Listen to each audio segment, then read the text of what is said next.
Part 2, all about feet for runners. Today I'm going to give you some simple applications that you can use, basically exercises that you can do to help with things like plantar fasciopathy. They're going to be things that involve your toes, your foot intrinsics, those tiny muscles that we don't even think about very often, but that can be crucial in supporting the arch of our foot, as well as helping us grip the ground. So we'll start with working on toe muscles and toe control. We'll look at appropriate stretching and flexibility of your calf, making sure we hit both muscle groups, and then also strengthening those areas so that we're hitting strength, flexibility, and that nice internal control of our foot. So let's get started. The first one is basic toe yoga. So it's essentially making sure that you can coordinate your muscle control between each toe. But let's start a little simpler. You're going to start with, can you lift that big toe up and then put it back down without moving these guys on the side? So lift the big toe, put it back down. So really focusing on big toe extension. We know this is crucial just to have the movement when we're running as we go over our foot from mid stance to terminal stance. So lifting that big toe, putting it back down. Another version is flipping this. So you're gonna keep your big toe planted, lift the little toes up and down. Lift the little toes up and down. No, I'm not holding my toe down. But if you need to, if you can't control it yet, feel free to give it a little bit of assistance to stay down as you work on those little toes out to the side. Up and down. Very simple, small movements, but for some of you guys, that is gonna be a trip and a half.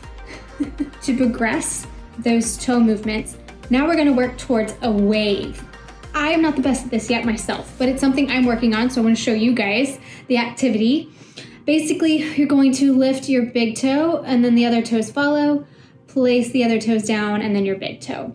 So it's a graded, nice wave through the toes. Of course, I'm much better with my fingers, but it doesn't matter which direction you go. You basically just want to have a smooth oscillation from in to out and out to in. You can also go in to out and then down from in to out as well. So thinking of a nice wave moving through the toes, getting your control of each toe as best that you can. So we've worked on our toe intrinsics. Now we're gonna work more on the gastrosoleus, post-tib, peroneal complexes. First thing you wanna do, let's talk about strength first.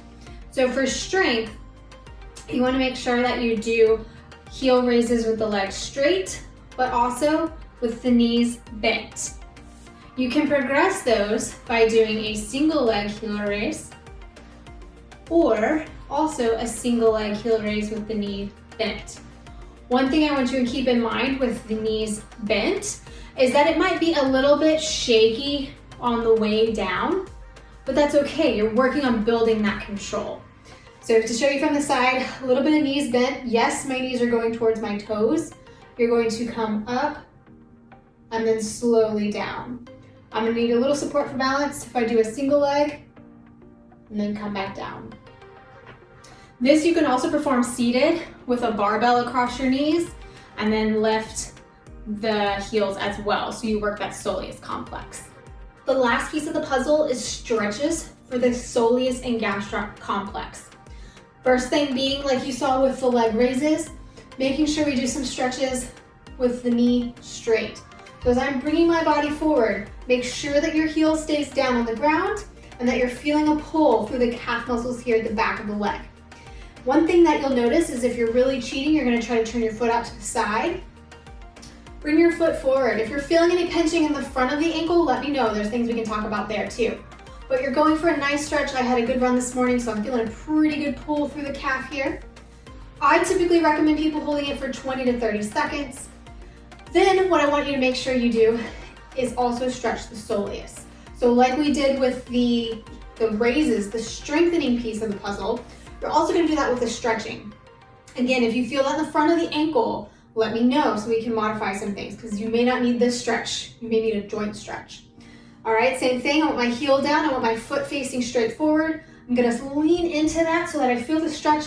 It's gonna be a little closer towards my Achilles or that tendon on the back of my ankle. That's where I'm gonna feel that stretch a little more prominent now. Again, I'm gonna hold it for about 20 to 30 seconds and then come out of it. Are there other ways to stretch these muscles? Yes, propping your foot up on the wall, dropping them off a step. There are multiple options. Some are better than others depending on conditions you're dealing with.